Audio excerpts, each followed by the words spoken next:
So, if you want to scale your creative business to 10K a month, there are three things, just three things, that you absolutely have to do. And after scaling my own business to six figures and spending hundreds of hours helping other creatives grow their businesses, I fully believe that if you can get these three things done, you will absolutely scale your business to 10K a month in revenue before the end of the year. And the first thing works like this. So at the end of the day, there are really only three approaches that you can take to even making 10K a month. And I think there is a very real lack of financial literacy in creatives that comes through when we talk about big goals like this. So I want to make this really easy for you. The three approaches are as follows. You can sell a lot of a low ticket product, or you could sell a little of a high ticket product, kind of market your work as a luxury good if you wanted, or you can obviously mix and match, right? And sell a little bit of both. And I know that sounds like brain dead obvious, like, oh my God, Kelsey, I am not a child, but you have to deliberately choose one of those three options, okay? Like it's not a situation where you can kind of like stumble your way into it, where you can be like, yeah, I'll just try stuff and figure out what works. You have to have a plan. It will be so much easier if you have a plan. And for a lot of you, the approach that you pick of those three will not be decided by your art or your products or how good you are at business. It will be chosen based on your audience, specifically the size of your audience, because approach number one requires volume. It requires a lot of volume. I actually think that approach number one for beginners can be really difficult because you don't have the audience often, right? You don't have like these systems in place. You're not comfortable with sales yet. Because if you do the math, if you want to make 10K and the average price of your products is $3, you would have to move over 3,000 individual units to make 10K with approach number one. That is really challenging for beginners. That's why I wanted to say those approaches out loud and kind of put that in your mind where you have to choose, because otherwise, you will set yourself up for failure immediately, like right out of the gate failure. Approach number one requires volume, lots and lots of volume. Those 3,000 units will be challenging for a beginner, right? But if the average price of your products is $20, now you only have to sell 500. And like the math goes up like that, right? You can sell a $10,000 product and just sell one of them. That's totally valid. But I want you to think about this. I want the approach that you choose to be a choice that you are making deliberately because you understand the constraints, right? The pros and cons of each. Yes, charging a lot of money will be challenging confidence wise, but you'll have to do less selling. Whereas charging very little requires you to kind of sell a lot and kind of be very out there and post all the time. And it's much more challenging to do that. So if your audience is really small, or if your best sales month only ever brought in 1 to 10% of that volume, I really want to suggest that you rethink things. And that's why the first thing that you have to do to scale your business to 10K a month is to launch a higher priced offer, or to just raise your prices in general. And the thing is, you are almost certainly already undercharging for your work. And I say that without even having to know anything about your business or what you sell or who you are, because every creative that I have ever worked with is almost always undercharging. And I used to do that too. So, years ago now, when I was offering commissions for my original art, I actually took a loss on some orders because I said that I would offer free shipping, and it was international, and it ended up being way more than I thought. And I didn't have the confidence to be like, hey, I'm sorry, I messed up. I can't actually honor this. And I didn't want to do that, and it ended up just being way more expensive than I realized, and so I took the loss personally. And all too often, creatives like us are pricing based on fear, based on what we would pay, based on what we are comfortable with, and we are so desperately searching for the validation of a sale, any sale, that we don't really do the math. We don't do the math to figure out if our prices are actually financially tenable long term for our goals and our lifestyle. And that fear, that insecurity, it is holding you back in a very real way. When you do this, when you undercharge, you are making it like mathematically impossible for yourself to hit your financial goals without burning out. And by the way, if you are watching this video before October 25th, 2025, I will be hosting a free live event where I will give you the exact roadmap, like what to do, when to do it to reach 100K in your business.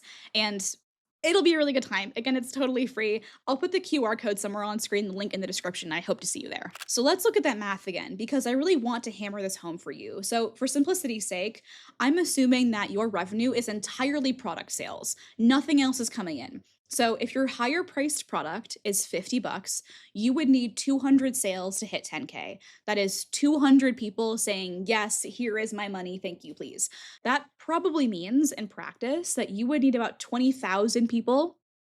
I'm not kidding. 20,000 people seeing your stuff, given that an optimistic conversion rate from social media is around 1%. I have literally experienced this, okay? Like my whole business is I post videos and I sell stuff, right? And I have seen so many times that the conversion rate for emails, selling in emails is around, 1 to 3%. Selling in a YouTube video, usually between like 0.01% to 1%. It can be literally a tenth of a percent. That's why, again, I want you to think about those approaches, right? Pick the one that you're choosing very deliberately because the volume is going to be really important. You have to think about conversion rates, right? Like, not everyone that sees your stuff is going to buy from you. And that's why I always talk about how getting the right views is so, so important, right? Because the higher you can make that conversion rate, the more compelling your sales copy is, the better a fit your product is for your audience, the higher that conversion rate is going to be. And the also, smaller audience that you would have to actually hit those numbers. So that's really, really important. Like, please think about this. But going back to raising our prices, if your product is $100, you would only need 100 sales. If it's 500, you only need 20, right? Doing the math on this, thinking about, okay, what is the size of my audience? Who are they like mostly comprised of? What kind of person are they? And then what kind of offer can I create that is laser focused to that person, that is perfect for them? The thing that I want you to get here is that the path to 10K gets dramatically easier if you have just one product, just one, at a higher price point. Again, you can mix and match. You can do whatever you want. It's your business, right? But really think about having at least one higher priced product and making that the focus of like 20% of your marketing efforts. Just talking about that literally at all will help you achieve that big goal of 10K a month in revenue. I know some of you are thinking right now, okay, cool.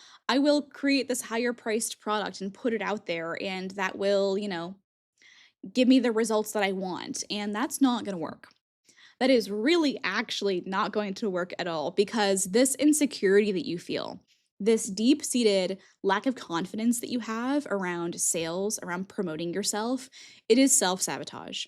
You are holding yourself back in a very real way. If you want to quit your job and make this big bet on yourself and your own business, like you have been planning, like you have been meaning to do for years now, you have to stop the self sabotage. So, I want you to think about your work. I want you to think about the love and the heart and the soul you are putting into it, the years that you have spent building your skills.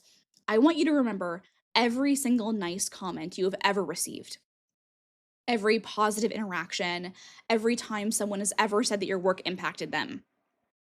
I want you to hold those thoughts in your mind. If you continue to tell yourself that you are bad at sales, that you will never be good at this, that you just aren't that kind of person, quote unquote, or that sales has to be this gross, manipulative, bad thing, you will be preventing other people from experiencing that same emotional impact. You will be depriving the world of your work. You are going to hold yourself back, and you're also going to deprive every possible person that could have ever benefited from your work, who could have experienced joy or comfort or felt seen by your work. They are not going to feel that because you are not going to promote yourself.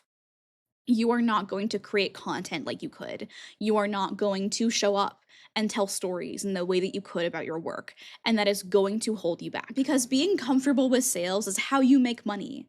It is how you achieve your financial goals. It's how you outsource tasks and buy back time in your business and actually spend your days creating like you have always wanted. If you ignore sales, if you give up on this, if you decide to not be good at this, if you think that this is some, immutable fact of your personality in the world, you will not achieve that. And the thing is, sales is a skill. Marketing is a skill. It is a skill just like Photoshop, just like color theory, just like composition. If you could be good at those things, if you could learn those things, if you can achieve mastery in those things, you can be good at this. And the 80/20 rule very much applies here, by the way. Getting just a little bit better. You don't have to be a master, okay? Business and marketing is a massive skill tree. You do not have to specialize in all of it. Getting just a little bit better can really, really help you. And that's why the next thing that you have to do to hit 10K a month is to get more comfortable with sales. So here's how you are actually going to do that. For the rest of the year, every single piece of content that you post will have a call to action in it. This is going to be challenging for some of you, but it is just a single sentence. It can be so easy if you let it. It could be the last slide of a carousel post or a single sentence in an Instagram reel or a YouTube video. This can be something that you just do in the caption if you want, but I think actually having it in the main content itself is kind of important. Because when I explicitly do a call to action for my email list in a YouTube video, my signups skyrocket. Like literally, you can look at my email signups kind of graph and just see exactly when I posted a video that had a call to action. It is so obvious. You just see it immediately.